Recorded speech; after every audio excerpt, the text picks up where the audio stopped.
Have you heard of Pablo Escobar, the most potent, deadly drug trafficker and Colombian criminal in the 1980s? Through his cocaine trade, he became one of the world's most infamous and wealthiest men. This video brings you an insight into his life and the shocking things that happened after his death. Colombia's Rio Negro was the place of Pablo Escobar's birth on December 1, 1949. Pablo's father was a farmer, and his mother was a school teacher. He left his studies at the age of 17 without graduating. He engaged in small illegal activities such as selling cigarettes, fake lottery tickets, and motor vehicle theft. He also worked for various drug smugglers, kidnapping and holding people for money. He also engaged in unlawful activities such as selling bogus diplomas, smuggling stereo equipment, and stealing gravestones for commercial gain. In 1974, he was detained for the first time after stealing an automobile. Later, Escobar became involved in drug smuggling. In the mid-1970s, he founded an organization that later came to be known as the Medellín Cartel.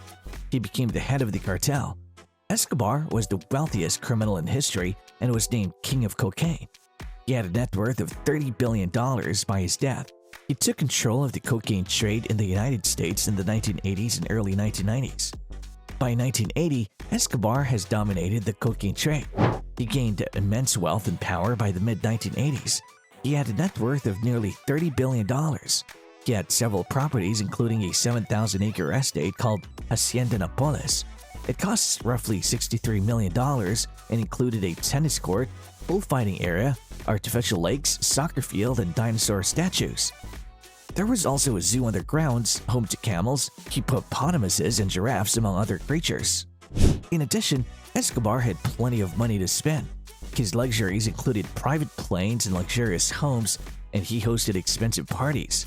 It's known that the Medellín Cartel smuggled 15 tons of cocaine into the United States daily, worth $60 million, and $4,000 was spent monthly in rubber bands to keep the money together. As he began to amass millions of dollars from the cocaine trade, he established charities in his adoptive city of Medellín that helped the underprivileged live in poor barrios and gave housings to the homeless. Despite being a known criminal, the people of Colombia looked at him positively.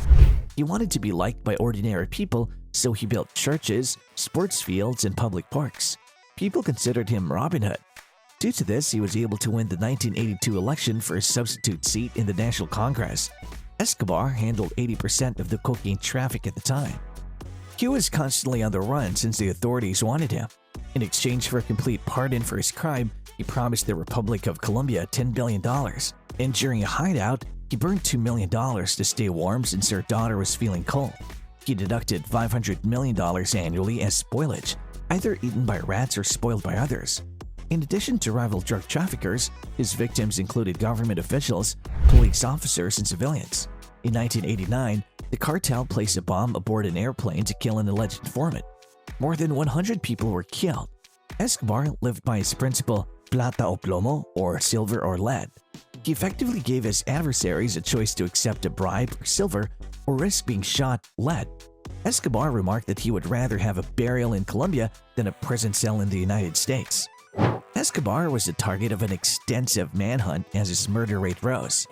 Also, the administration started to negotiate his surrender. Escobar turned himself in June 1991 and was in prison after that. However, his imprisonment had little effect on his criminal activities and lifestyle. He was allowed to build a luxurious prison known as La Catedral. The building housed a nightclub, sauna, soccer field, a waterfall, telephones, computers, and fax machines. But he also tortured and killed 2 cartel members, so officials moved him to a less accommodating prison. But before being transferred to another jail, he escaped custody in July 1992. The Colombian government, aided by U.S. officials and rival drug traffickers, launched a manhunt. It was Escobar's 44th birthday on December 2, 1993. He wanted to talk with his son during the celebration and telephoned him. The police traced his location. Escobar and a bodyguard reached the roof as Colombian forces attacked the structure. The force chased, and in a gunfight, Escobar was fatally shot and he was dead. Others have put out thoughts that he committed suicide. The Medellín Cartel promptly fell apart after his death. The shocking news of what happened to Pablo Escobar's family, money, and properties after his death.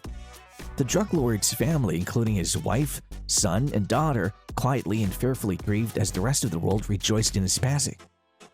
They were afraid of their enemies, so Maria Victoria Hinau and her 2 children packed up their lives and fled from there. They were not permitted to live in Germany and Mozambique, so they settled in Argentina. Since her name was in the news, Maria changed her name to Maria Isabel Santos Caballero. The names of Pablo Escobar's children were also changed. Juan became Sebastian Marroquin and Manuela became Juana Manuela Marroquin Santos, not to be identified by the enemies and others. They've kept a low profile since then. That was not the end for them. Maria Victoria Hinau and her son Juan Pablo were detained in 1999 after being suspected of money laundering. After being freed, Hinau spent most of the next 20 years out of the public eye.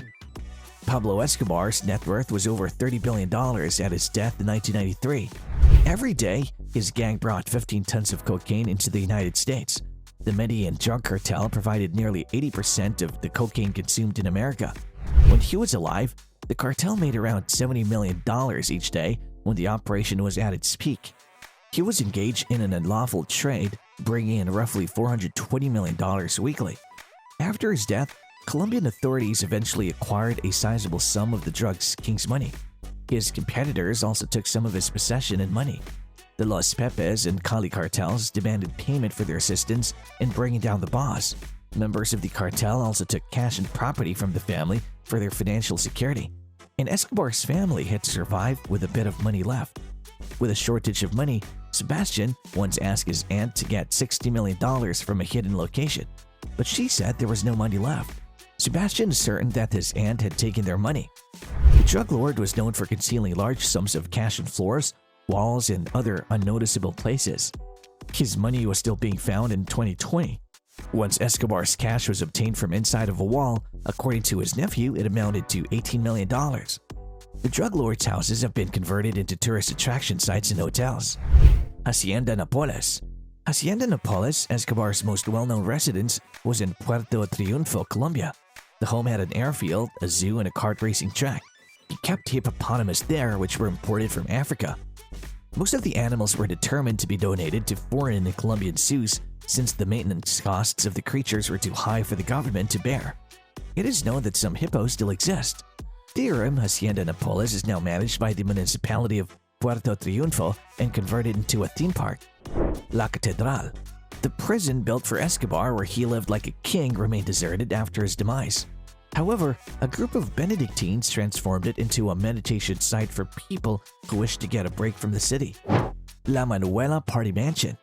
La Manuela served as a getaway or celebration residence for the Escobar family. It was bombed by his rivals and blown to pieces. Its ruins are a public tourist attraction today. Tulum House. The drug kingpin owned a lavish home in Tulum, Mexico. In 2012, Leo Malca, a gallery owner and art collector, purchased it.